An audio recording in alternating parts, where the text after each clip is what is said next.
que la llamamos apropiación de estrategia de mejoramiento de ganado menor perdón, Oscar, se me yo no cortó, veo tu ¿ustedes ven? pantalla. No. No sé si los demás ven.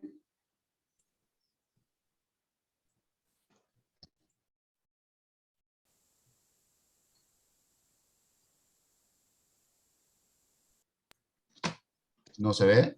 No se ve compartida aún. No, no todavía. De todos modos, el soporte técnico tiene tu presentación. Si ves que no puedes compartir, la pueden. Ahí comienza. Ahí está.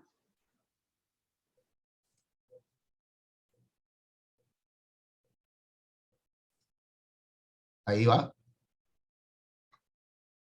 ¿Sí? Bueno. La apropiación de estrategia de mejoramiento de ganado menor por organizaciones campesinas en el departamento Sargento Cabral Chaco. Pertenezco al Instituto de Cultura Popular. El objetivo que nosotros teníamos era mejorar e incentivar la producción de ganado menor en la economía familiar campesina, para diversificar la producción, integrándola con la agricultura, la ganadería, fortaleciendo un abastecimiento de alimentos de mercado local. Esto lo realizamos en la provincia del Chaco, en una zona de amortiguamiento del Parque Nacional Chaco, que abarca las localidades de Colonia Elisa, Capitán Solari y Colonias Unidas, dentro de una región que pertenece a lo que se denomina subregión de esteros, cañadas y selva de ribera, un lugar donde la vegetación nativa es importante para la alimentación animal, y donde las características fitogeográficas de estas hacen que haya selvas en galería, montes, cañadas, esteros, como le decía, y tiene su particularidad para la cría del ganado menor. En nuestra provincia, el ganado menor como el caprino mayormente se desarrolla en zonas secas. Esta es una zona húmeda de alrededor de 1200 milímetros, la producción de ovina son campos sucios, digamos nosotros, o sea, de muchas malezas, de mucho monte, donde el animal tradicional que tenemos, que la gente cría, se carga un peso adicional debido a lo sucio y no está acostumbrado a esquilarse. De esto participó en la coordinación del proyecto Incupo con 52 familias nucleadas en 4 organizaciones: 14 de julio, un PEPROS, un PEPROCE, y la Comisión de Pequeños Productores Capitán Solari fueron parte de este proyecto. Lo que se buscó en primer medida fue el mejoramiento de las majadas, tanto caprinas como ovinas, dándole una característica un poco más carnicera, y se introdujo reproductores machos de la raza Boer en lo que es caprino y la raza Santa Inés en lo que es ovino, para las 52 familias. El tema era que las familias ya venían criando ganado menor y se le hizo únicamente la incorporación de uno de estos reproductores, buscándole un chorro de sangre que potencie lo que ya tiene la familia con sus animales, que son cruzas sin control. Nosotros le llamamos criollo en la zona, o sea que se fueron cruzando con los reproductores que había, y con esto le dábamos una característica más carnicera a los animales, como también en el tema de los ovinos le buscábamos dar menos cantidad de lana para que puedan dar mejor en las características del monte, de los pastizales nuestros. Y se fue haciendo la selección de las majadas criollas, como le vuelvo a repetir que le dicen la zona, buscando las mejores, las más aptas, con una selección con la familia, con un trabajo a la par sanitario. A esto también en otra etapa, para el mejoramiento, lo que se hizo es, se introdujeron algunos reproductores ovinos de la raza Santa Inés, para mejorar la raza, o sea, incorporándole a algunas familias que nosotros llamamos cabañera en cada organización, 2 familias, donde se ha incorporado, aparte del ovino, del macho, 3 hembras, para que puedan esa familia ir sacando machos Santa Inés para poder cruzar en las majadas de aquellas familias que no tuvieron acceso en la primera etapa a reproductores para mejorar sus majadas. Esta incorporación del ganado menor lo que ha logrado es que las familias, cada organización se ha administrado para conformar un fondo que las familias devuelvan en animales aquel reproductor que han recibido, y con esta familia, con estos animales recibidos, poder incorporar otras familias al manejo o a la producción de ganado menor, ya que todas no tenían para hacer la cría de estos animales. Y es así que cada organización conformó un fondo rotatorio para sumar nuevas familias a la cría. De esto nosotros hemos visto que se ha mejorado, lo mismo lo han expresado las familias que han visto que los primeros choques de sangre entre el macho traído incorporado a la majada y lo que ya tenían fueron cabritos o borregos de muy buen porte a lo que estaban acostumbradas la gente. También vimos que los reproductores se han adaptado perfectamente a la zona, al sistema productivo de las familias. En estos últimos 2 años vienen con una crisis climática de sequía, salieron de inundación hace 2 años y entraron a una sequía donde hay falta de forraje y agua, y los animales se han adaptado perfectamente. Todos los reproductores entraron en servicio, ninguno ha fallado, o sea, las familias pudieron incorporar un animal de cabaña sin tener ningún problema para la cría y el manejo que ellos hacen. Han valorado la familia esta incorporación, y de los 52 reproductores que en la primera etapa se han incorporado, solamente 2 se han perdido, uno por intoxicación por maleza y otro por ataque de un animal de monte. Se han conformado 3 fondos rotatorios, que esto ha permitido que 18 familias incorporen el ganado menor o sea, que no tenían y han incorporado para comenzar a criar y abastecerse de alimentos con esto. Hoy hay 9 familias que están de las 4 organizaciones que están produciendo un animal Santa Inés para aquellas familias que todavía no han tenido oportunidad.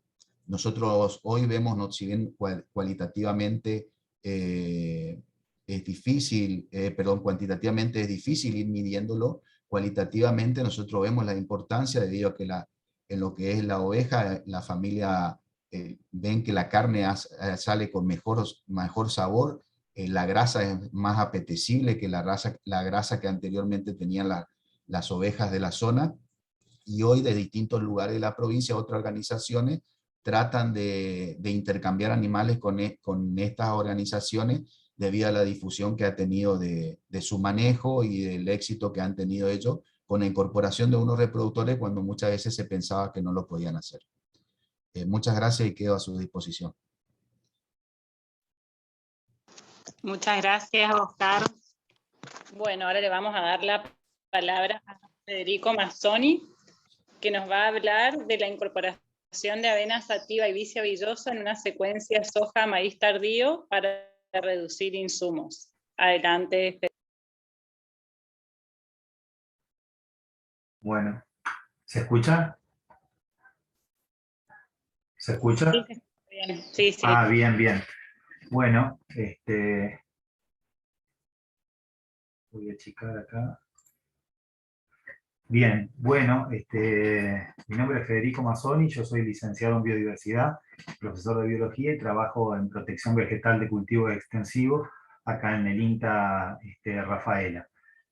Bueno, decidimos incorporar este título, avena sativa y vicia villosa, en una secuencia soja-maíz tardío para reducir insumos, viendo la problemática que teníamos acá en Rafaela, en un lote de producción de la cooperadora, en donde se venía de un monocultivo de soja de 7 años, y veíamos falta de estructura física del suelo, problemas químicos, compactación, falta de rastrojo, de cobertura.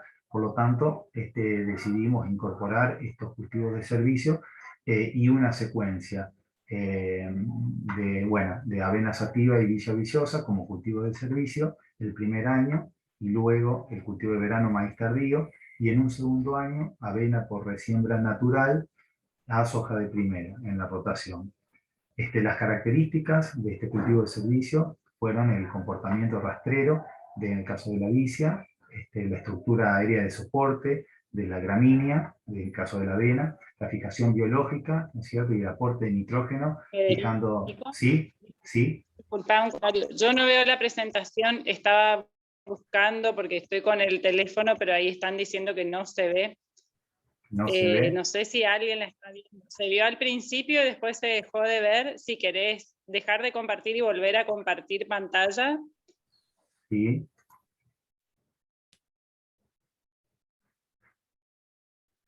A ver. ¿Se ve?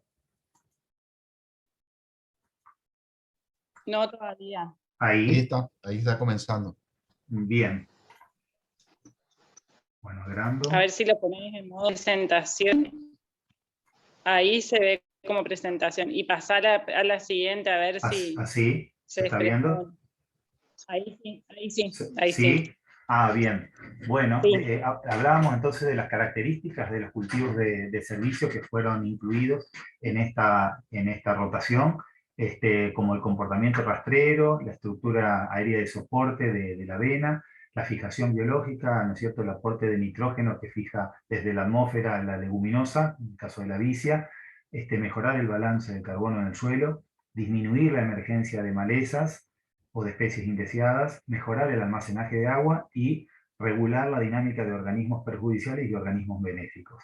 También lo que hicimos es evaluar el índice de impacto ambiental, que es un coeficiente elaborado por la Universidad Nacional de Cornell, el programa de manejo integrado de plagas, en el cual determina la toxicidad incorporando tanto un componente considerado del trabajador rural, los consumidores y también un componente ecológico, es decir, el impacto en el sistema acuático y en el sistema terrestre en lo que tiene que ver con pájaros, abejas y organismos benéficos. Y esto solamente para herbicidas, ya que no se utilizaron insecticidas ni fungicidas durante ambas campañas agrícolas. Y realizamos una estimación de insectos en el cultivo de servicio, utilizando una red de arrastre y también el método del cuadrado, ¿no es cierto?, en el suelo. Bien, como resultado, la idea era lograr una mirada integral del sistema, aumentar la complejidad, aumentar la biodiversidad. Por lo tanto, esta es la siembra que se hizo de la avena consociada con vicia, 30 kilos más 25 kilos. Se logró una cobertura completa, una supresión de malezas casi completa, y finalmente, bien, y digamos las malezas presentes o vegetación espontánea presente son las que se encuentran aquí, amarantus, comelina, parietaria, y las otoño-invernales, conisa o rama negra, ¿no es cierto?, baulesia, es decir, especies que se presentan todos los años. Se evaluó el peso de materia seca, y se determinó que se logró 10.000 kilos de materia seca con la consociación de esta mezcla, ¿no es cierto? La supresión del ciclo de este cultivo de servicio fue mediante la técnica del rolado, en donde se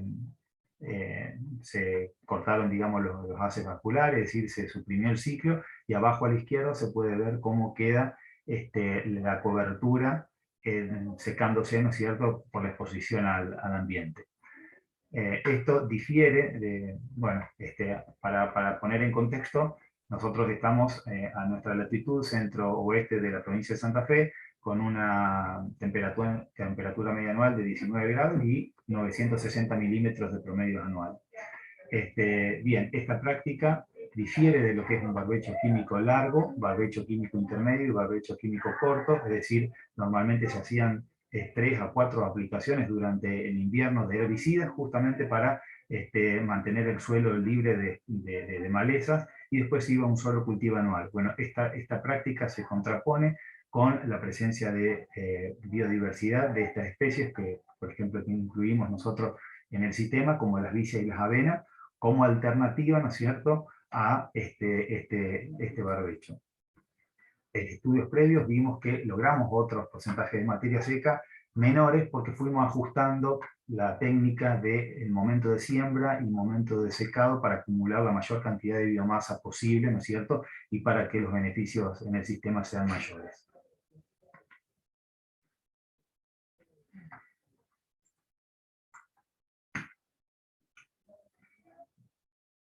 Bien, acá vemos el maíz tardío que se sembró en diciembre sobre ese manto, sobre ese colchón de avena vicia rolado, en donde se puede ver que no aparecieron especies indeseadas o malezas competidoras, ¿no es cierto?, porque realmente apareció, digamos, compitió eficazmente con estas especies el cultivo de maíz.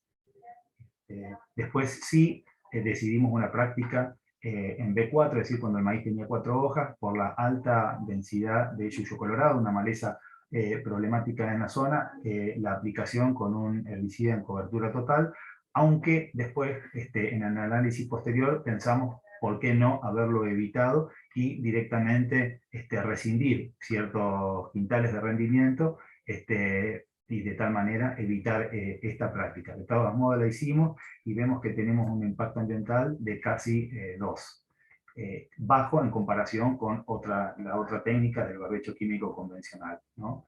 En cuanto al rendimiento, puede ser 65 quintales, es decir, 6.534 kilos por hectárea, comparado con el informe de la Bolsa de Comercio de Santa Fe, que para ese año, campaña 2017, fue de 4.600 kilos. Si vemos en el gráfico de la izquierda a la derecha, justamente en ese año, en enero, febrero y marzo, las precipitaciones en azul fueron muy inferiores a la serie histórica, es decir, a la serie histórica 1930 a 2017. Pero de alguna manera los milímetros acumulados en los meses anteriores, debajo de esta cobertura, permitieron que se pueda producir y lograr este rendimiento. Bien, posteriormente, acá en la imagen a la derecha, se puede ver en donde después de cosechado ese maíz en mayo del año siguiente, digamos, la avena creció por resiembra natural, de tal manera que compitió eficazmente con las malezas otoño-invernales y no requirió una aplicación de herbicidas. No lo hicimos y así fuimos a la siembra de soja de primera en noviembre. Previo a la siembra sí tuvimos presencia de malezas primavera-estivales, en las cuales se decidió también utilizar una baja dosis de un producto panda verde de baja clasificación toxicológica de índice de impacto ambiental 1, aunque también nos preguntamos después por qué no haberlo evitado. La realidad es que se hizo en el sentido de disminuir el uso de insumos, no erradicarlos, pero bueno, esto va a ser motivo de nuevos estudios. Y en el centro norte de Santa Fe, los resultados de la Bolsa de Comercio de Santa Fe para ese año fueron de 36 quintales, o sea que el resultado fue más que positivo. En un año, como se ve a la izquierda, en el gráfico de la izquierda, que fue llovedor a diferencia del año anterior. Bien. Y para terminar, evaluamos la abundancia del complejo de chinche dentro de esa cobertura de avena vicia, en el estado de floración de la vicia. ¿Por qué las chinches? Porque son, digamos, plagas número 1 en los cultivos estivales, por ejemplo, de soja, y requieren, o no sé si requieren, sino que habitualmente se hacen aplicaciones justamente para este tipo de insectos. Por lo tanto, decidimos conocer su biología y encontramos que se destaca Mesara viridura, la chinche verde común, en muestreos realizados en red entomológica, en la estructura aérea, por sobre el resto de las especies del complejo de chinches que se encuentran, que están presentes. Aunque sabemos también que para esa época, septiembre, también ocupan los parches de alfalfa de las zonas, ya que en este ambiente hay, en cuanto a los mosaicos de paisaje, están caracterizados no solamente por sistemas agrícolas, sino también por sistemas mixtos, en donde hay muchos tambos y con producciones de alfalfa. Allí la chinche desarrolla el primer ciclo, para luego después pasar a los cultivos de verano, como por ejemplo soja o maíz en el caso de Richello furcata. Bien. Y respecto al método del cuadrado, en el suelo detectamos que encontramos Cipiosodorus guillini, que es la chinche de la alfalfa. Tanto la chinche verde como la chinche de la alfalfa son de importancia económica como plaga de cultivo de verano, como recién decíamos. Y se destaca también a la derecha, se ven dentro de los factores de mortalidad ensodependiente o reguladores de las poblaciones, un alto porcentaje de parasitismo aparente, que es justamente los huevos en el pronoto, que sería la cabeza de la chinche, justamente por Tricopoda giacomelli, que es una mosca parásita que deposita su huevo el adulto, de tal manera que las larvas se desarrollan en el interior del cuerpo del insecto, alimentándose de él, ¿cierto? Por lo cual ejercen un control biológico importante. Y a modo de conclusión, los cultivos de servicio de avena vicia el primer año y de avena por siembra natural en el segundo, han conformado puentes verdes invernales dentro de la secuencia soja-maíz tardío, que aportó biodiversidad vegetal y redujo el uso de agroquímicos, contribuyendo a la sostenibilidad del sistema productivo. Vale aclarar que estos organismos no causaron un daño en los cultivos de verano siguiente, ya que con la técnica del rolado se han disminuido su población, ¿no es cierto?, por aplastamiento. Para terminar, en planteos técnicos agrícolas de bajos insumos externos, la propuesta productiva avena vicia, maíz tardío, avena por siembra natural a soja de primera, representa una alternativa posible para sistemas en transición agroecológica. Bueno, nada más, eso es todo. Muchas gracias, Bueno. Federico. Entonces vamos a dar la palabra a María de la Valle, creo que se pronuncia así, que nos va a hablar del camino a la agroecología, ni tapizado de pétalos ni tapizado de espinas.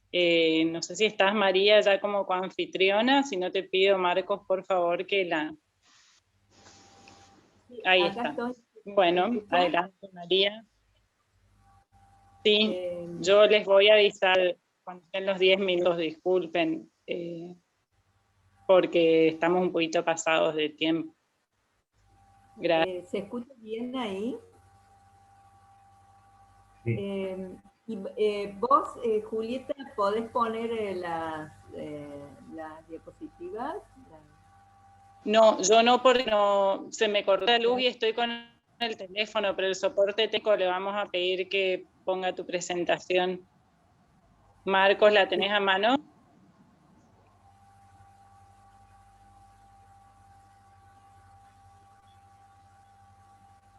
A ver si... ¿Marcos? Sí, sí, ahí ya comparto. Disculpa, María, yo la tenía por las ahí. dudas, pero ahora pude conectar cuando volvió la luz con la computadora. Ahí ya la parte Marcos.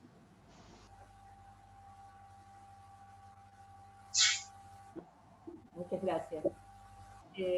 Bueno, mi trabajo se llama El camino de la agroecología, ni tapizado de pétalos, ni tapizado de espinas. Y mi nombre es María Inés. Y bueno, quería aclarar que todo el lenguaje que utilizo, o sea, escuchando a la persona que me antecedió, digo, bueno, usaba mucha terminología técnica, no es mi caso, ¿no? ¿Podrías poner la siguiente? Bueno, yo trabajo unas hectáreas ubicadas en un campo en La Torbilla, en la provincia de Córdoba, en el este de la provincia de Córdoba.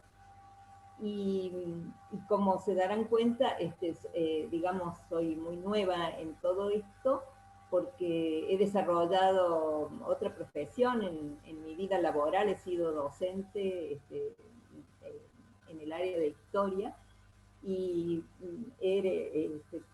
tengo esta posibilidad de trabajar este campo que heredaría, y que siempre lo ha trabajado primero mi padre, luego que falleció él, mi hermano, con una agricultura convencional, ¿no? Como se hace en toda esa zona, ¿no? Y bueno, la superficie que empecé trabajando en el año 2017, a fines del 2017, fueron 21 hectáreas durante los 2 primeros años. Después le dije a mi hermano que iba a trabajar la otra parte de esa misma chacra, 21 hectáreas más, o sea, 42. Y este año, en la próxima campaña, voy a incorporar otras 17 hectáreas. El trabajo que se hace en la zona es agricultura extensiva. Los cultivos predominantes son soja, maíz, eventualmente sorgo, y en invierno trigo,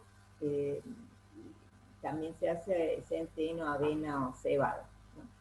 Y esta experiencia que estoy relatando la llevo a cabo con mi hijo Alfonso, que se incorporó al tiempo de que yo empecé, y asesorada por Enrique, ingeniero agrónomo. ¿Podrías pasar la próxima? Los objetivos de esta presentación serían demostrar que es posible y sustentable encarar un emprendimiento agroecológico en agricultura extensiva, en una zona en que se está trabajando con el uso de semillas transgénicas, herbicidas en cantidades cada vez mayores y plaguicidas de origen químico. Y el otro objetivo sería advertir acerca de las dificultades y riesgos que esta tarea implica, pero también de los enormes beneficios aportados tanto a nivel individual como social. La próxima. Bueno,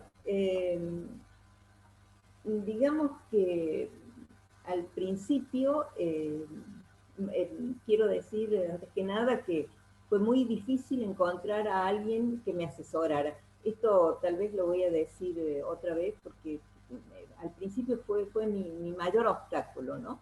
Era como que nadie creía en mí, como que busqué en la facultad de agronomía de Córdoba, hablé con algunos ingenieros, hablé con gente de la zona, que, bueno, más bien me desalentaban, diciéndome que era una tarea que estaba muy bien yo así como estaba, recibiendo un pequeño ingreso de esa tierra, y que para qué me iba a complicar la vida, ¿no? Hasta que encontré, buscando en internet, un ingeniero agrónomo, estuvimos conversando bastante tiempo, y él aceptó asesorarme. También fue un desafío para él porque vive en el norte de la provincia de Santa Fe, tiene su emprendimiento, y nosotros estamos en una zona con un clima bastante diferente, ¿no? Un clima más seco. Bueno, los 2 primeros años fueron un poco ensayo-error. Probé a hacer cultivos de cobertura que no se hacen, en ese momento no se hacían en la zona, ¿no? Y bueno, bueno, ahí me pasaron la diapositiva. Podemos volver a la anterior, ahí está.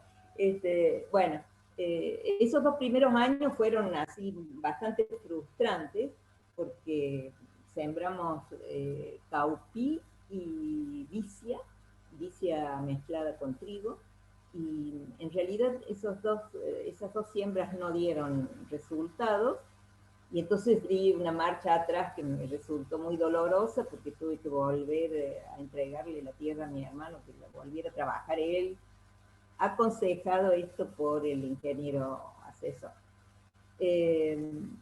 Entonces, ese invierno, mientras mi hermano había producido maíz, yo produje una avena en 21 hectáreas, que me dio muy buen resultado y que, bueno, que me alentó a continuar, ¿no?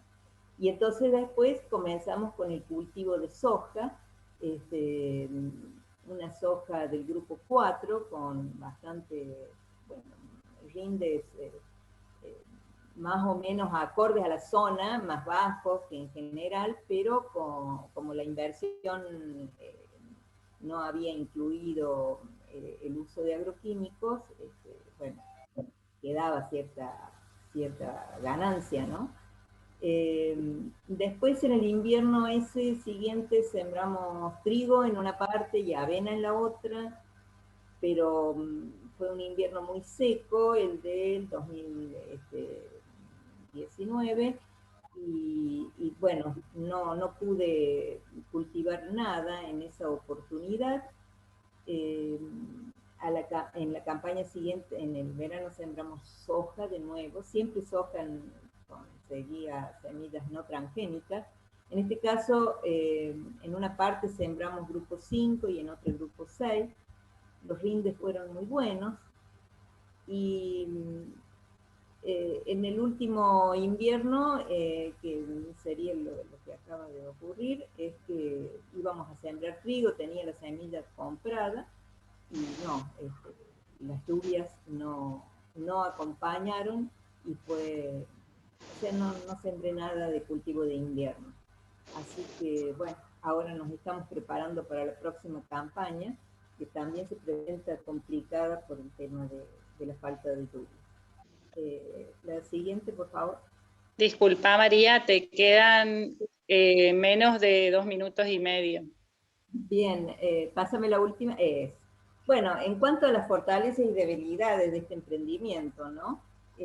Como fortaleza, bueno, el aprendizaje fue permanente todo el tiempo, y lo compartimos entre todos, porque como dije, yo vengo de un área que no tiene nada que ver con el trabajo agrícola, mi hijo también, y está aprendiendo todo, y nuestro asesor, bueno, si bien él tiene una gran experiencia, pero no en esta zona de tanta, digamos, con este clima. Que ese asesoramiento fue clave para empezar y para continuar y hasta el día de hoy, ¿no? Y bueno, siento un gran alivio por estar haciendo algo que no daña el suelo, y que es muy gratificante estar cerca de la tierra, recorrer, ver lo que va creciendo, lo que no, los avances y los retrocesos, ¿no? Y bueno, como dificultades, fue muy difícil, como ya dije, conseguir ese asesoramiento, mucha soledad al comienzo, el hecho de ser mujer y no haber vivido en el lugar durante muchos años también fue complicado de remontar. No tengo maquinaria y eso eleva mucho los costos. Y tener, digamos, el tema administrativo está siendo bastante complicado, pero bueno, lo estoy llevando adelante. Así que esa es la experiencia que quería compartir. Gracias. Bueno, muchísimas gracias. Yo no prendo la cámara porque estoy literalmente a oscuras. Estamos sin luz, creo que en todo Resistencia. Hay una tormenta grande encima. Le vamos a dar lugar a María Noel Struck, que va a hablar del efecto del paisaje sobre la entomofauna edáfica en producciones de frambuesa en valles cordilleranos. Gracias, Julieta. ¿Se escucha y se ve? Sí, sí, gracias. Perfecto. Bueno, voy a bajar esto. ¿Me molesta? Bueno, mi nombre es Noel Sudru Pascual, soy estudiante del doctorado, soy becaria doctoral de CONICET, con directores como Mariana Moroso y Lucas Garibaldi. Los tres trabajamos en el IRNAD, un instituto de investigación de la Universidad de Río Negro, y el CONICET. Y en esta oportunidad les voy a presentar algunos resultados preliminares de parte de mi trabajo de tesis, donde evaluamos el efecto del paisaje sobre la entomofauna edáfica en producciones de frambuesa en valles cordilleranos.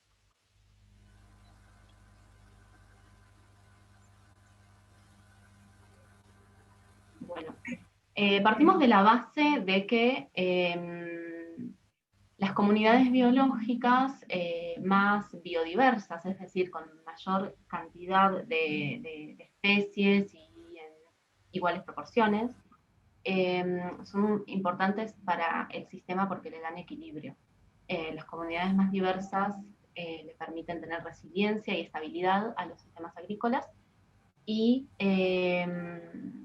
esto genera una mayor respuesta ante cambios en el paisaje o cambios en cualquier variable como algún disturbio.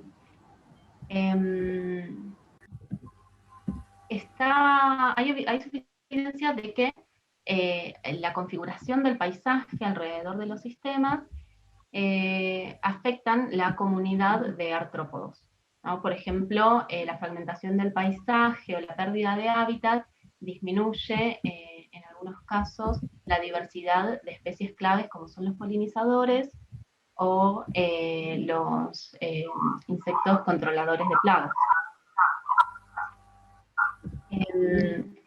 Si bien hay varios estudios que analizan lo que sucede con diferentes grupos, no hay mucha información aún sobre lo que sucede con cada uno de los grupos en su conjunto, interactuando con los otros grupos dentro de la comunidad. En particular, estas fotos que vemos son artrópodos en producciones de frambuesa, el cultivo de frambuesa en la zona de la comarca andina, que es una región ubicada en el límite entre las provincias de Río Negro y Chubut. La producción de frambuesa allí es una de las principales actividades económicas, por lo cual es importante el estudio de lo que sucede en estos sistemas. Y bueno, como les decía, los objetivos de este trabajo es evaluar el efecto de las variables en dos escalas, las variables a paisaje y variables de lote, sobre la diversidad de artrópodos de suelo en producciones de frambuesa en esta región de la comarca andina. A su vez, nos propusimos caracterizar los diferentes grupos, es decir, observar cómo los diferentes grupos de artrópodos son afectados por estas mismas variables. El trabajo fue desarrollado en enero del 2020 en la localidad de Loyo Chubut. Allí seleccionamos 16 chacras de frambuesa, en las cuales colocamos trampas de caída, trampas pitfall, que son estos frasquitos enterrados al ras del suelo, con un líquido donde los artrópodos van caminando y se caen y quedan atrapados allí. Estas trampas fueron dejadas en campo durante 7 días, y luego su contenido lo determinamos con una lupa hasta nivel de orden. ¿Sí? Con esta información obtuvimos la variable respuesta equitatividad, que es un indicador de diversidad de órdenes. A mayor equitatividad tenemos una comunidad más homogénea en cuanto a la presencia de diferentes órdenes, por lo tanto tenemos más diversidad. Menos equitatividad no significa que hay mayor dominancia de un orden en particular. Y por otro lado, con la ayuda de imágenes satelitales, identificamos la distancia a áreas naturales de los cultivos, áreas naturales más cercanas, el tamaño de lote o el tamaño de cuadro de ese cultivo. Esas fueron las dos variables predictoras. Como resultado obtuvimos más de 20.000 individuos de artrópodos que representaban 18 órdenes en total. Solo 7 órdenes de esos 18 representaban el 90% del total de todos los individuos. ¿Sí? En estos gráficos que les voy a mostrar, tenemos en el eje Y la equitatividad, como les decía, un indicador de diversidad, en función de la variable respuesta. En este caso tenemos la variable respuesta tamaño de cuadro. Cada punto es la equitatividad dentro de una chacra, y en este caso vemos que la nube de puntos no indica una relación significativa entre estas dos variables. ¿Sí? Por más de que tengamos un cultivo muy pequeño, como pueden ser de unas pocas melgas, o un cultivo de los más grandes que se conocen en las zonas de más de 3 hectáreas, en este gradiente de tamaños no hay diferencia en la diversidad de artrópodos. Sin embargo, cuando vemos la distancia a áreas naturales, ahí sí observamos una relación inversamente proporcional y significativa. Este gráfico nos muestra cómo, a medida que las chacras se ubican más alejadas del área natural, nos dirigimos hacia la derecha del gráfico, la equitatividad disminuye. O, lo que es sinónimo, la dominancia de algún grupo aumenta. Esto lo podemos ver claramente en estos gráficos de acá abajo, donde cada torta representa, en el caso de la torta de la izquierda, las chakras más cercanas a áreas naturales, ¿sí? Y la torta de la derecha, las chakras más alejadas. Cada color es un orden distinto. Y vemos que en las chakras más cercanas, si bien hay una fuerte dominancia de este orden naranja, que son los colémbolos, más del 50% de los individuos allí encontrados pertenecen a otros órdenes. Mientras que en las chakras alejadas, esta dominancia de colémbola aumenta muchísimo. Los colémbolos, para quienes no los conocen, son estos pequeños bichitos que son particularmente detritívoros, ¿sí? Es decir, que no solamente baja la diversidad de artrópodos cuando nos alejamos de áreas naturales, en este caso son áreas naturales boscosas, de bosque nativo, no solamente baja la diversidad de artrópodos, sino que baja la diversidad funcional. Perdemos funciones o empieza a dominar esta funcionalidad de detritívoros. Por otro lado, los órdenes que se ven reducidos, ¿no? Dentro de esos órdenes que ven reducida su abundancia relativa cuando más alejados se encuentran del área natural, son las arañas, es el principal orden afectado. Las arañas, como sabemos, son depredadores, son exclusivamente depredadores generalistas. Por lo tanto, ahí está la arañita,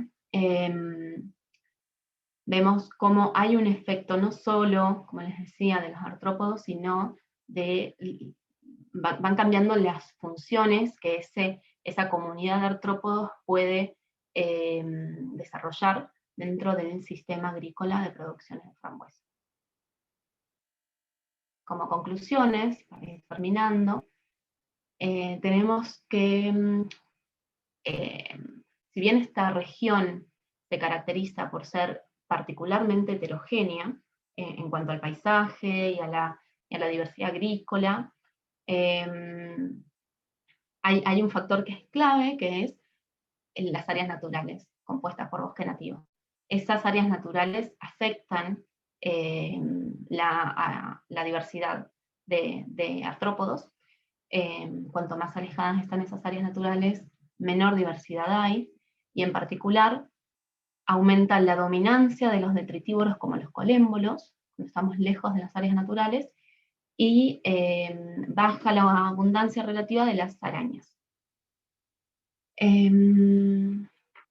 Como una idea a futuro y lo que estamos transitando ahora en los próximos pasos de esta tesis, es profundizar en la clasificación según morfoespecies de los artrópodos, es decir, dentro de toda esta cantidad de artrópodos recolectados y capturados y observados, los analizamos según su función, si son polinizadores, si son enemigos naturales, si son detritívoros, y de esa manera evaluaremos cómo las variables de paisaje y de lote afectan la diversidad funcional en particular. Gracias.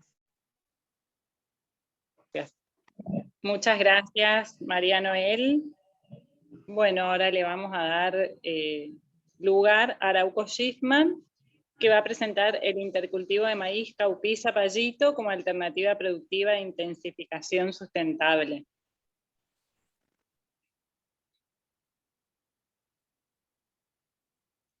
No sé si estás, Arauco. Bueno. Ahí está. Sí, sí. Estoy acá, voy a pasar a compartir. No tengo el menú arriba como para compartir. ¿Estás como coanfitrión? Si no, ya te ¿sí? pone Marcos como coanfitrión. Sí, está habilitado para compartir pantalla. Ahí abajo lo tenés que ver en A verde. ver, acá voy. Sí, sí. Ahí va.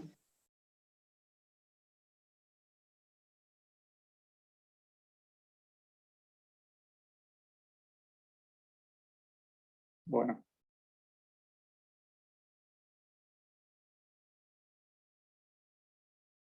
Ahí se ve. Sí, se ve. Todavía no se ve como modo presentación, pero ya se ve el Power. Ahí sí. Ahí sí. Bueno, adelante. Bueno. Buenas tardes a todos.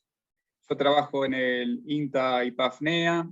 Pertenecemos al Centro Regional Chaco Formosa. Estamos en Laguna Nainec, Formosa, al noreste del país.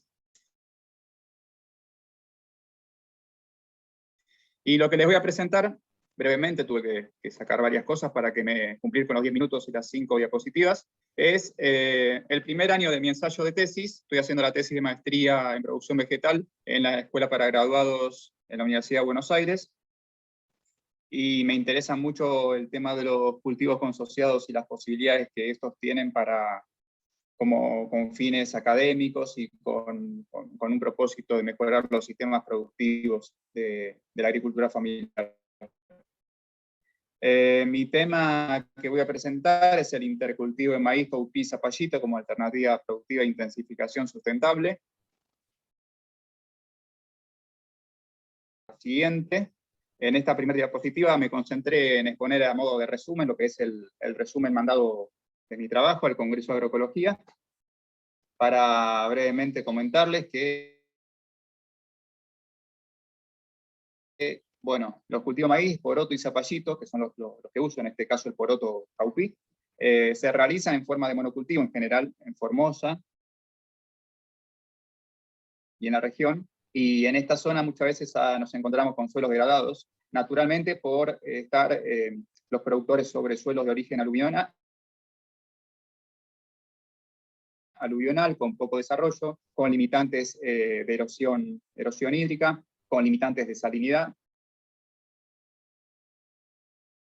con altas temperaturas, vientos fuertes, lluvias cada vez más de tipo tormentoso, que hacen que los suelos estén expuestos a todos estos factores climáticos. Y bueno, el factor de degradación antrópico tiene que ver con que estamos en una zona donde desde la época en que se colonizaron estas zonas, como por la inmigración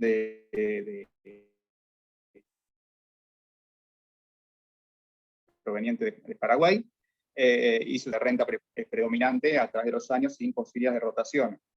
Entonces, planteamos que las posibilidades de intensificación sustentable pueden pasar por la realización de intercultivos de estas especies mencionadas, que son las que elegí para mi tema de tesis, y el objetivo de este trabajo es evaluar mejoras, si hay mejoras en la productividad en estos planteos múltiples, de cultivos múltiples, como se dice, o intercultivos, comparado con sus variantes puras.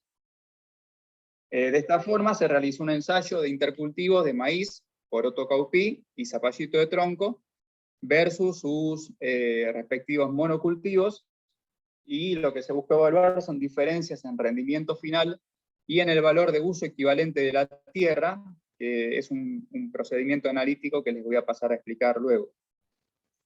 Les adelanto, al hacer esto un resumen, las conclusiones es que se obtuvieron en este primer año de mi ensayo de tesis ventajas en rendimiento en los intercultivos, concluyéndose que, bueno, que este tipo de ensayos pueden ser útiles para trabajarlo participativamente con los productores y buscar una mejora en sus sistemas productivos. Como parte de la metodología, les puedo contar que, bueno, tanto el maíz como el caupí como el zapallito se sembraron en surcos a 1,40 m de distancia entre sí, y los intercultivos se plantearon en forma aditiva. Quiere decir que hay planteos en la bibliografía que son de tipo sustitutivo, que se sustituyen un lignio por otra especie, y hay planteos que son aditivos. donde se intensifica el sistema. De esta forma, los planteos aditivos que se hicieron fue incluir el Caupí, que es el modelo que se ve M-C, un surco de Caupí entre ambos surcos de maíz, a 0,70 entre ambos surcos, o otra parcela que se vendría a ser la MZ, que es maíz zapallito, también a 70 centímetros el zapallito entre ambos surcos de maíz. Y el planteo más intensivo es el planteo triple, que los cultivos se sembraron, quedaron conformados a 45 centímetros aproximadamente entre sí, entre dos surcos de maíz que estaban a 1,40 se incluyó un surco de Caupí y un surco de zapallito. Lo que les quiero explicar brevemente acá es el método de cálculo del uso equivalente de la tierra, o Land Equivalence Ratio, que viene del inglés, donde podemos ver que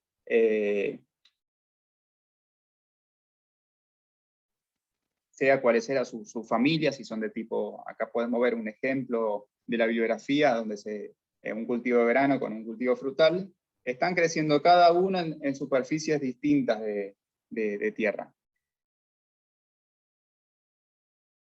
De la forma asociada ocupan ambos 1 hectárea. Esa hectárea de los dos cultivos asociados rinde la misma cantidad de productos cosechables que si usáramos 1,4 hectáreas de ambos cultivos puros. 0,8 hectáreas del cultivo frutal. Para eso la ecuación lo que hace es un cociente entre el rendimiento, la sumatoria de los rendimientos de ambos cultivos en el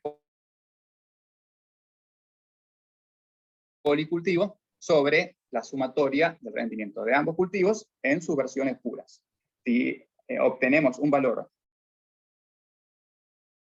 igual o mayor que 1, significa que el intercultivo da resultados promisorios. Acá les paso a mostrar los resultados de rendimientos y el valor del ER de mi ensayo de tesis, donde con las P de significancia estadística al final de la tabla, acá podemos ver que el maíz en sus distintas variantes, en sus distintas unidades experimentales, no tuvo diferencias estadísticas significativas en su rendimiento, lo mismo que al Caupí le ocurrió lo mismo. En cambio, cuando estuvo asociado con el maíz y con el Caupí, que cuando estuvo el valor de mayor rendimiento cuando estuvo asociado al maíz, con un valor de 11.642 kilos por hectárea. Si miramos los LER, podemos ver que los mayores valores de LER totales se dan en el caso de el maíz zapallito y el maíz Caupí zapallito. Lo que explica que, pese a haber obtenido poca cantidad poco rendimiento de zapallito en la triple asociación, la cantidad de productos que podemos obtener de esa triple asociación nos indica que serían necesarias 2,27 hectáreas entre los tres cultivos puros para obtener la misma producción que 1 hectárea de maíz Caupí y zapallito asociados. Y eso lo podemos ver en los resultados de los frutos de zapallito cosechados. La línea de abajo roja indica la cantidad de frutos cosechados a través del tiempo en sucesivas cosechas de zapallito. Solo sufrió la competencia frente a los otros dos cultivos, posiblemente por menor llegada de recursos en forma de radiación a las hojas y menor conversión a frutos. Sin embargo, como vimos en la diapositiva anterior, la triple asociación es la que generó un uso equivalente de la tierra mayor. Y eso es todo lo que quería comentarles. Bueno, muchas gracias, Arauco. Gracias. Ahora le vamos a dar la palabra a Martín Cano, que nos va a contar sobre la experiencia de obtención de fibra de crotalaria. ¿Pongas como para compartir pantalla, Martín? Sí. ¿Podés?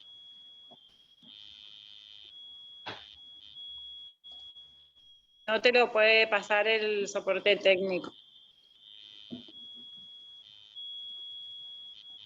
¿Ahí se ve?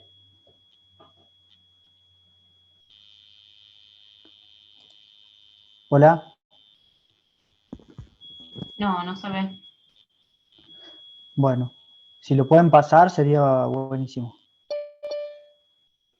Marcos, ¿puedes probar compartir la pantalla de Martín?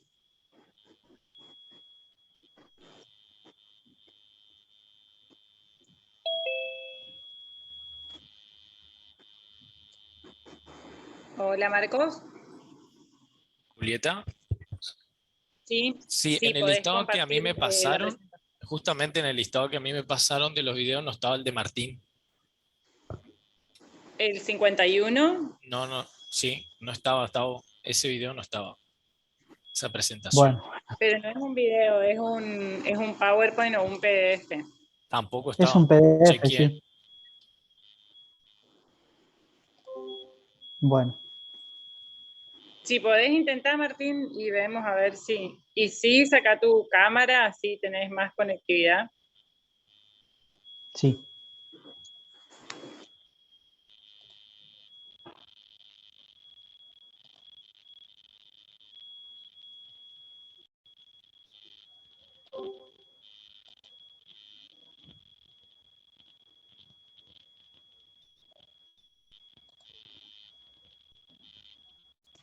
Incluso si se complica mucho y vos querés hablar sin pasar la pantalla, lo podés hacer como para resolver que no te quedes sin tu presentación.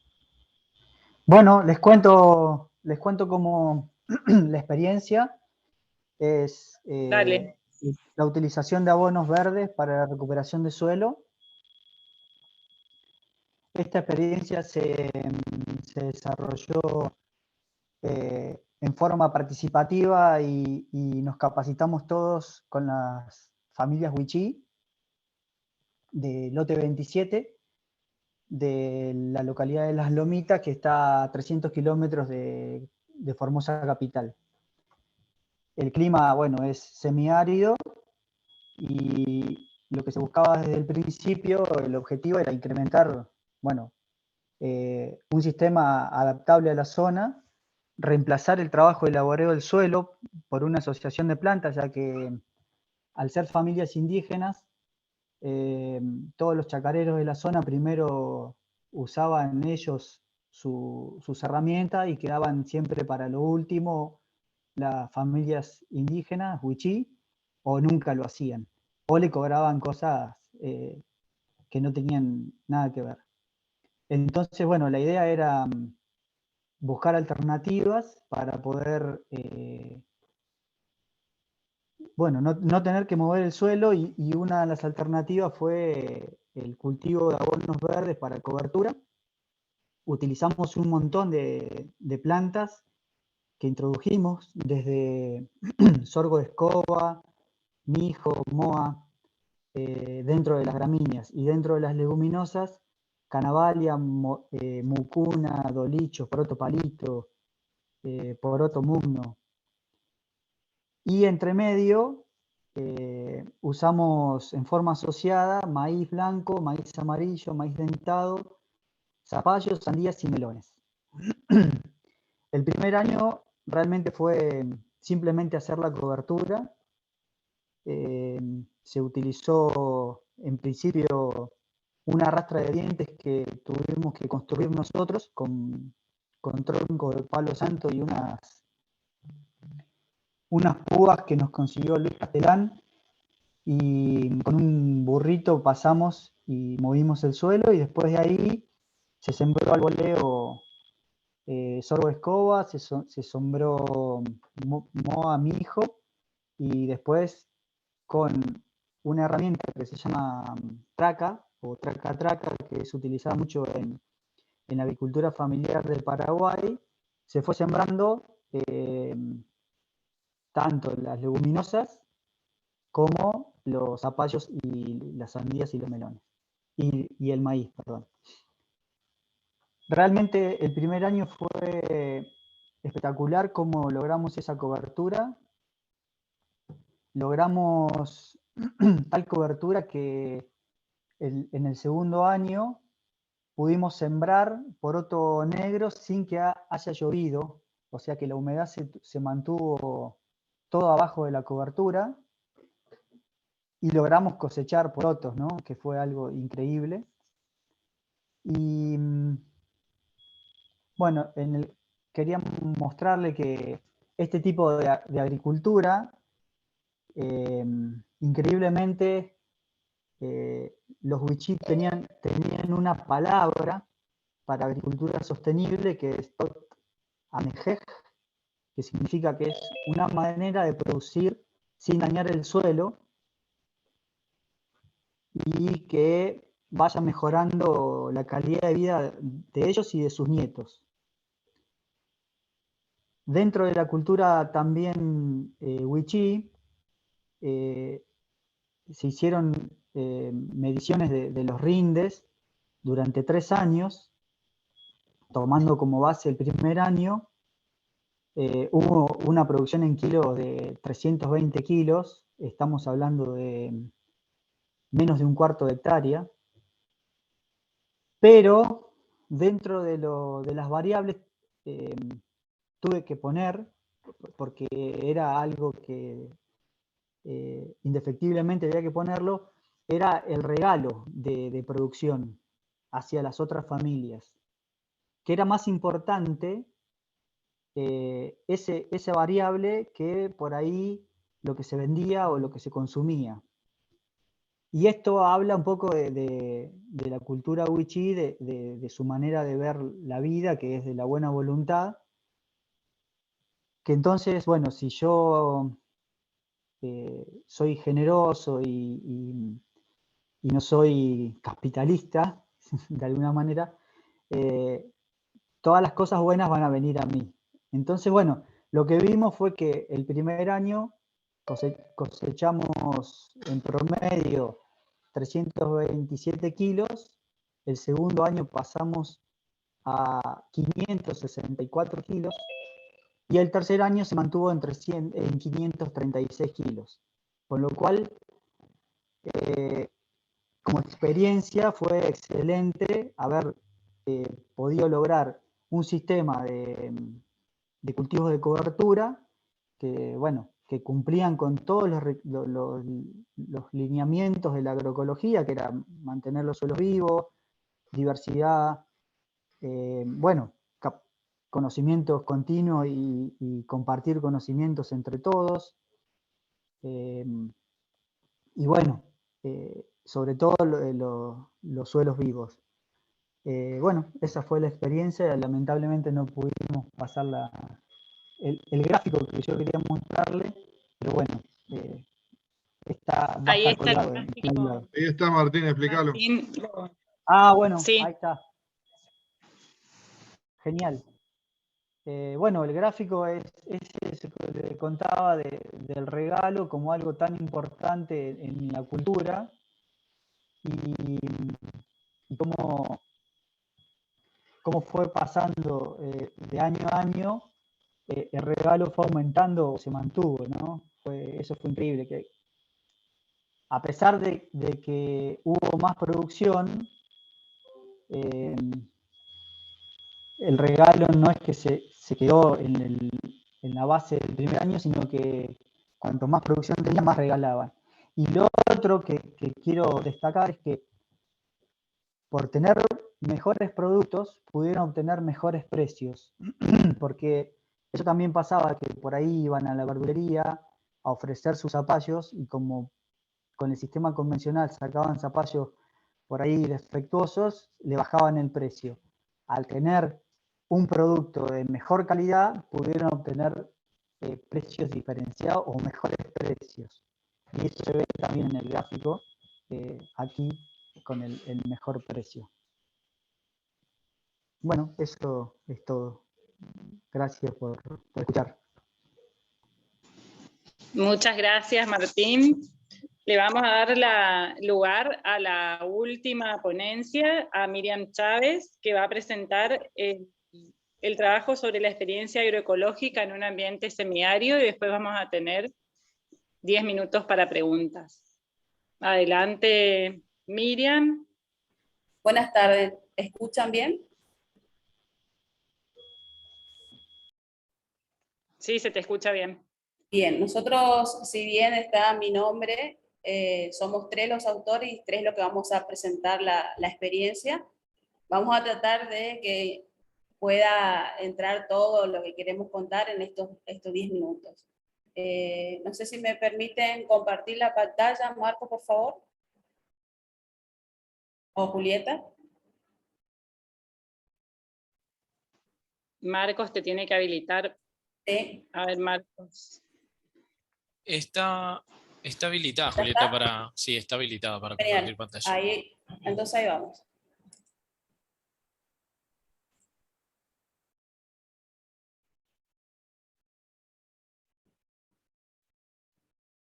¿Me avisan cuando sale?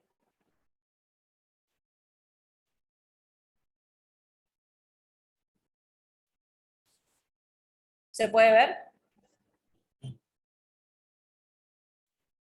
¿Pueden ver la presentación? Ahí sale. Ahora Ahí sí. se ve como PowerPoint. Y si Ahí quieres va. ponerlo como Sí, presentación. ahí va. Genial. Muy bien. Nosotros vamos a presentar una experiencia, vamos a contar una experiencia agroecológica en un ambiente semiárido y específicamente vamos a hablar sobre la experiencia sobre una parcela agroforestal educativa en el noroeste formoseño. Nosotros somos un equipo técnico conformado por el técnico Zárate Luis, el ingeniero José Luis Fernández y la ingeniera Chávez Miriam. Formamos parte de la carrera técnica de producción animal en el Instituto de Educación Superior, docente y técnica intercultural bilingüe del Potrillo, en la provincia de Formosa. Para ubicarnos, vamos a contar de dónde somos, para ubicarnos un poquito, ¿sí?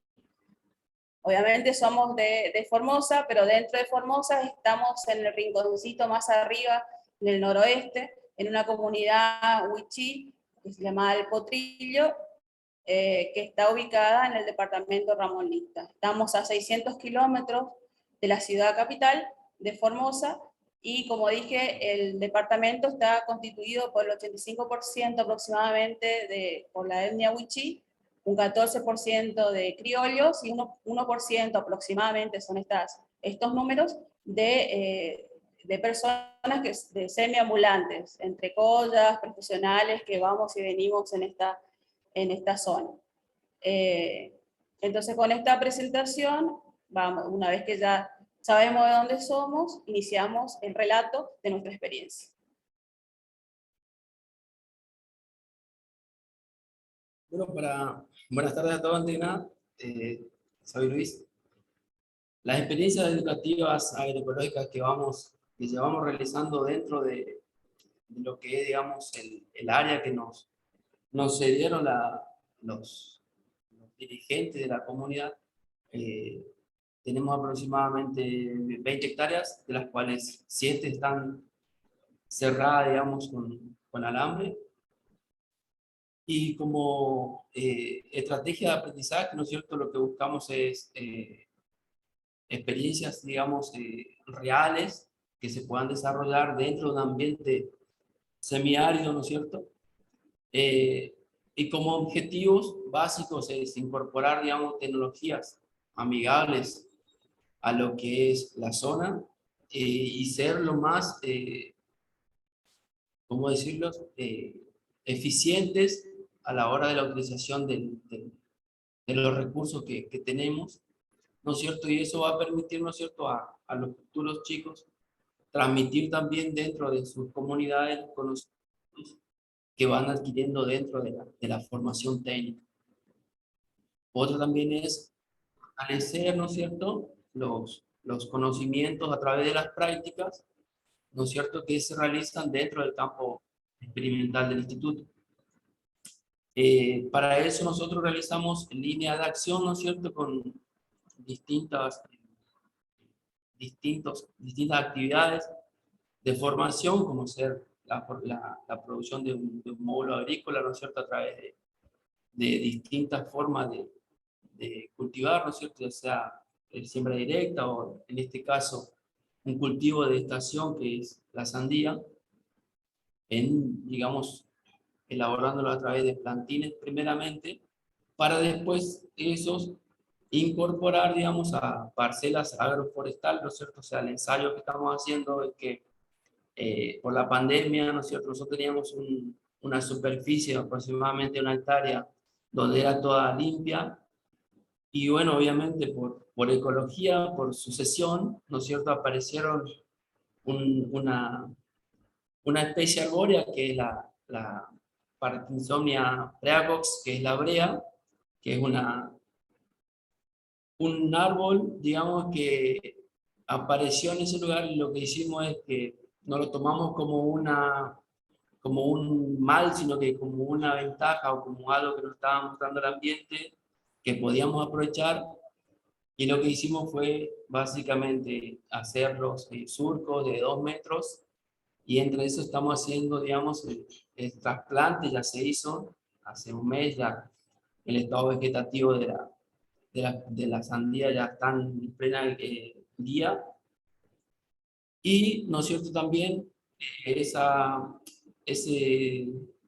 grupo de árboles lo que provee también a la parte apícola que tenemos es una floración en pleno invierno, ¿no es cierto?, el cual las abejas obviamente son las que más aprovechan, y eso nos permite a nosotros, por ejemplo, no suplementar en invierno.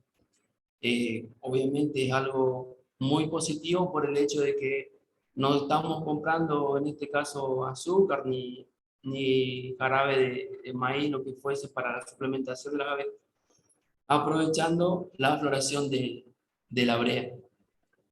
También tenemos dentro del campo experimental un modelo ganadero, en este caso de engorde de cerdos. Tenemos una pista de engorde pequeña para capacidad aproximadamente de 20 lechones, con cercos en este caso cerco vivo, que son de tunas, que andan la verdad muy bien, y bueno, eso hace que como campo didáctico experimental, los chicos de la teoría, digamos, puedan, digamos, fortalecerlo en la práctica a través de esta línea de acción que llevamos adelante en esta región.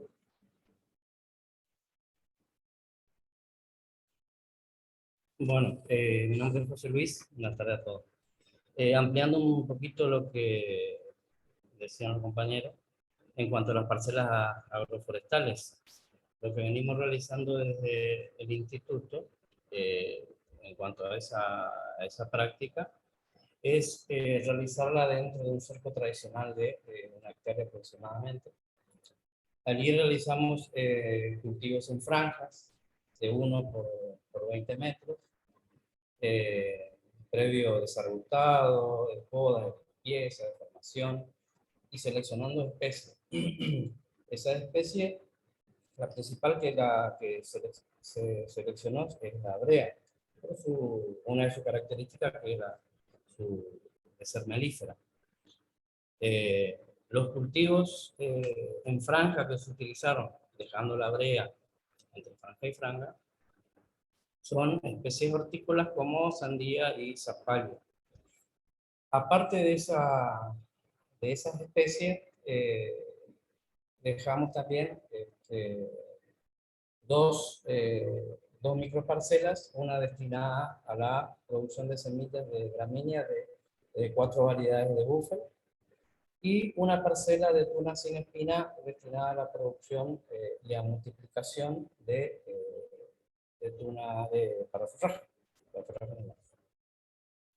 La idea de estas prácticas de la incorporación de la gramínea, de las tunas, de los cultivos en franja y del uso de las especies hortícolas que dan mayor cobertura al suelo es justamente para alcanzar el objetivo que pretendemos que sería de mejorar el suelo, de dar cobertura a ese recurso suelo y de brindar y aprovechar al máximo las especies que nos brinda el monte, en este caso de la brea, por ser melífera, a la otra actividad que tenemos paralelamente, que es la agricultura.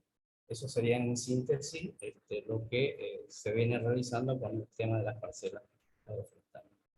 Sobre todo. Bien. Eso es lo que... Medio minuto, gente. Bueno, acá cerramos. Con respecto a eso, venimos más en lo técnico, es lo que estuvieron compartiendo los compañeros. Yo por ahí voy a cerrar con lo que nos toca como formadores desde la carrera técnica, que tiene que ver con el desarrollo de las capacidades, básicamente en la resolución 314, que es el trabajo con otros, la resolución de problemas, el análisis crítico, y además incorporamos las buenas prácticas que tienen que ver con este equilibrio entre producción y medio ambiente. Lo que necesitamos nosotros y los estudiantes también es poder incorporar estas técnicas no solamente como para desarrollar una producción sustentable, sino que también sea redituable económicamente para las familias y así ir mejorando su calidad de vida en lo económico. Y además nuestros estudiantes, futuros egresados, cumplen la función de multiplicadores. Significa que al ser nosotros un campo de formación, como tenemos un campo didáctico experimental, lo que les hacemos, experimentamos, realizamos ahí, los estudiantes lo pueden replicar a modo de extensión en sus predios familiares y así ir distribuyendo esta experiencia que estamos realizando con lo que tenga que ver con la agroecología sobre todo.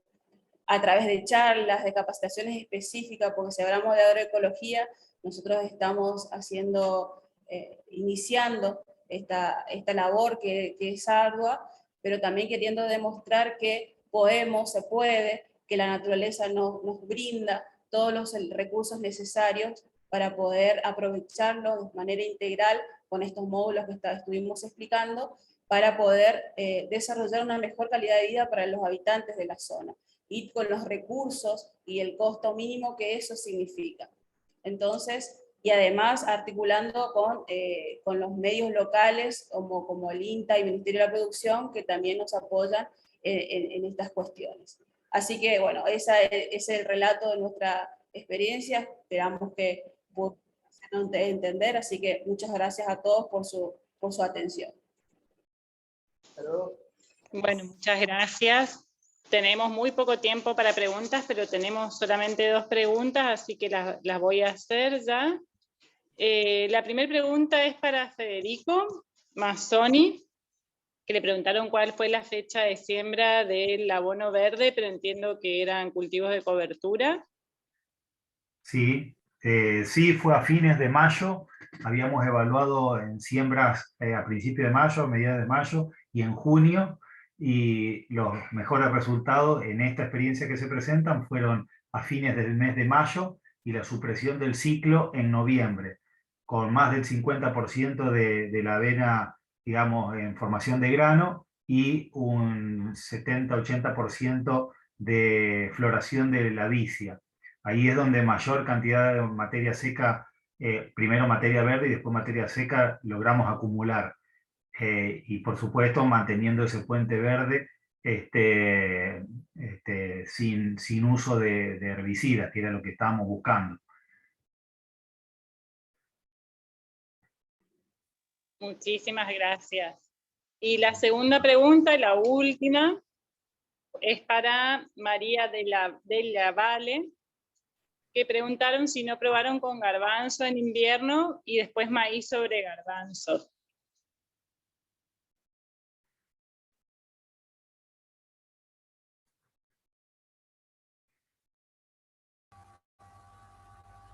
No, ahí le contestaba yo en el chat a la persona que preguntó que, bueno, en general somos bastante conservadores por ahora, si bien es un experimento el que estamos haciendo, pero bueno, vamos a lo más seguro. Y el garbanzo en la zona no ha tenido muchos resultados, Entonces, pero en algún momento está dentro también de las posibilidades de en algún momento llegar a, bueno, a utilizar esa alternativa. Pero a diferencia de otras presentaciones que hay, de lo que venimos en este espacio, me doy cuenta como que nosotros estamos así en una postura, en caso mío, ¿no? Bastante conservadora, en el sentido de que yo tengo que juntar dinero para la próxima campaña, o sea, entonces toda prueba debe ser lo más, bueno, factible de buen resultado. Gracias. Bueno, muchísimas gracias. Muy lindos todos los trabajos, increíbles. Nos pidieron si nos podemos sacar una foto antes de terminar, que todos prendan la cámara, y le voy a pedir o a Marcos o a Arauco si pueden hacer captura de pantalla, porque yo desde el teléfono se me complica. Y con eso cerramos esta sesión. Bueno, no sé cuándo, pero no estoy viendo todas las pantallas, así que cuando veas que están, sí, pueden hacer una captura. Y muchísimas gracias a todos los que expusieron. Seguimos el congreso ahora y mañana. Faltan 7 personas, 8. O están sin cámara. Si pueden prender. Puede ser que estén sin cámara, pero si pueden prender aunque sea un segundito la cámara, para que tengamos un registro de la sala y los asistentes. Y muchas gracias a todos los expositores y los que estuvieron en la sala hasta ahora.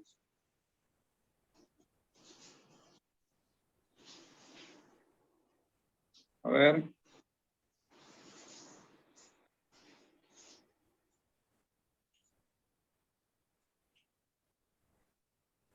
Bueno, voy a hacer...